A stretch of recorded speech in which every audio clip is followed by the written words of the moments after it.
Hello nursing student, आज के class में हम लोग पढ़ेंगे पल्मोनरी ट्यूबरकुलोसिस के बारे में।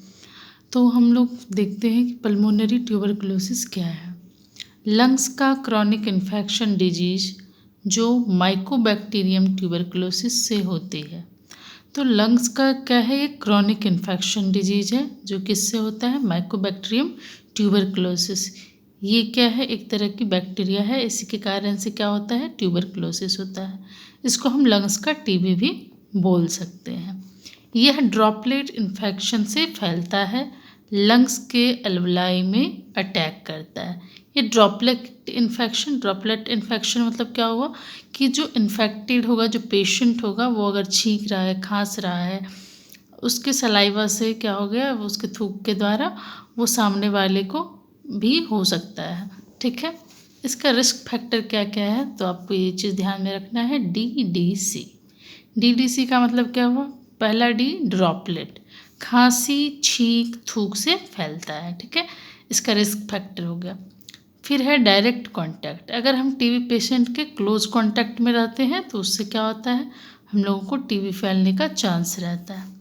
फिर है सी काउजेटिव ऑर्गेनिज्म, कौन सा ऑर्गेनिज्म है जो कि ये माइकोबैक्टीरियम ट्यूबरकुलोसिस है, जो क्या करता है, टीबी का कारक है। ठीक है, तो वो कॉजेटिव ऑर्गेनिज्म है, कौन सा, mycobacterium tuberculosis. Acid fast bacilli है। ठीक है, अब साइन और सिम्टम्स देख लेते हैं। यहाँ पे याद रखना है 3C और 3F। 3C में आ गया कफ, जो कि 3 वीक से ज़्यादा है। ठीक है, और क्या हो रहा है, कफ में हम लोगों को क्या आ रहा है, ब्लड आ रहा है। ठीक है, जिसको हम देख रहे हैं यहाँ पे हीमोप्टाइसिस, उसके लिए एक वर्ड ही आता है, उसको हम क्या बोलेंगे, कफ विथ ब्लड। ठीक है, जैसे खांसी होगी कफ निकलेगा, कफ में ब्लड देखने को मिलेगा। ठीक है, फिर है चेस्ट पेन, क्रॉनिक खांसी होगी, ठीक है, क्रॉनिक कफ होगा और उसके बाद क्या होगा, चेस्ट पेन भी देखने को मिलेगा। फिर है कि उसको फीवर देखने को मिलेगा। 3F है फीवर, फटिग मतलब कमजोरी महसूस करेगा पेशेंट। उसका वेट लॉस होगा। ठीक है, फॉल इन वेट की क्या होगी, कमी होने लगेगी। फिर नाइट स्वेट, रात में पसीने आएंगे। ठीक है, ये सब क्या है, कुछ लक्षण हैं उसके टीबी होने के। फिर डायग्नोस कैसे करेंगे कि पल्मोनरी टीबी है कि नहीं है, तो हम उसका सबसे पहले स्पूटम टेस्ट करेंगे। ठीक है, फिर चेस्ट एक्सरे करवाएंगे, मॉन्टॉक्स टेस्ट करवाएंगे, सीबीनेट टेस्ट करवाएंगे। ये सारे टेस्ट जो है टीबी को डायग्नोस करने के लिए कराया जाता है। ठीक है, अब हम देखेंगे कि ट्रीटमेंट कैसे करते हैं या मैनेजमेंट। ठीक है, यहाँ देखते हैं डॉट्स थेरेपी, HRZE। ठीक है, तो डॉट्स क्या है, directly observed treatment short course, RNTCP का प्रोग्राम।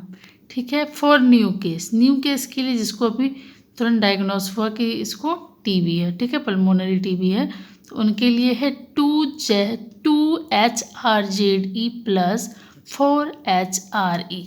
ये 2 और 4 का मतलब हुआ मंथ्स, 2 का मतलब हुआ 2 महीने और 4 का मतलब हुआ 4 महीने। ठीक है, टोटल 6 मंथ कंप्लीट इसका मेडिसिन चलता है। ठीक है, और ये H किसके लिए यूज हो रहा है, आइसोनियाजिड के लिए। ठीक है, ये मेडिसिन का नाम है आइसोनियाजिड्स, R रिफेम्पिसिन, Z पैराजिनामाइड और E इथम्ब्यूटॉल। ठीक है, अब इंटेंसिव फेज में क्या करेंगे, पहले फेज में पहले 2 मंथ हम उसको HRZE, ठीक है, 4 ड्रग्स, चारों का एक एक टेबलेट उनको पेशेंट को खिलाएंगे। ठीक है, फिर ये 2 महीने के बाद जब तीसरे महीने से शुरू करेंगे, ठीक है, लास्ट 6 मंथ तक, कंटिन्यूशन फेज 4 मंथ, उसमें हम HRE, ये 3 ड्रग्स का डोज होगा, ये उसको देंगे। ठीक है, टोटल क्या हो गया, 6 मंथ का डोज हो गया। ठीक है, अब हम नर्सिंग मैनेजमेंट क्या है, नर्सिंग मैनेजमेंट में हम सबसे पहले आइसोलेशन पे ध्यान देंगे कि जो भी पेशेंट पल्मोनरी टीबी के हैं उसको क्या करेंगे, हम सेपरेट रूम में रखेंगे जिसमें वेंटिलेशन की सुविधा हो, विंडोज़ खुला होना चाहिए, आसपास साफ़ सफाई होना चाहिए।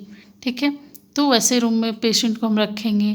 फिर इन्फेक्शन कंट्रोल है। ठीक है, इन्फेक्शन कंट्रोल में क्या करेंगे, पेशेंट के पास जो भी नर्स जाएगी वो मास्क लगा कर जाएगी। ठीक है, और पेशेंट को भी क्या करेंगे, मास्क लगा के बोलेंगे रहने के लिए, क्योंकि वो जब छींकेगा या खांसेगा तो सामने वाले को होने का चांसेस रहता है। Intake high protein and high calorie diet, ठीक है, जिसमें अंडा, दूध, पनीर, मछली, सोयाबीन ये सब आते हैं। तो हम पेशेंट को मतलब बोलेंगे किस तरह का न्यूट्रिशियस डाइट आपको लेना चाहिए, ठीक है। फिर इंस्ट्रक्शन देंगे पेशेंट को, हेल्थ एजुकेशन देंगे कि मुंह ढक के खांसना है, इधर उधर नहीं थूकना है, ये सब चीज़ हम उसको बताएंगे। फिर है इंट्रोडक्शन, डॉट्स के तीनों डोज को सामने खिलाना है, ठीक है। तो हम लोगों ने आज पढ़ा पल्मोनरी टीबी के बारे में। अगर आपको ये वीडियो अच्छा लगे तो आप लाइक, सब्सक्राइब और चैनल को सब्सक्राइब कर दें।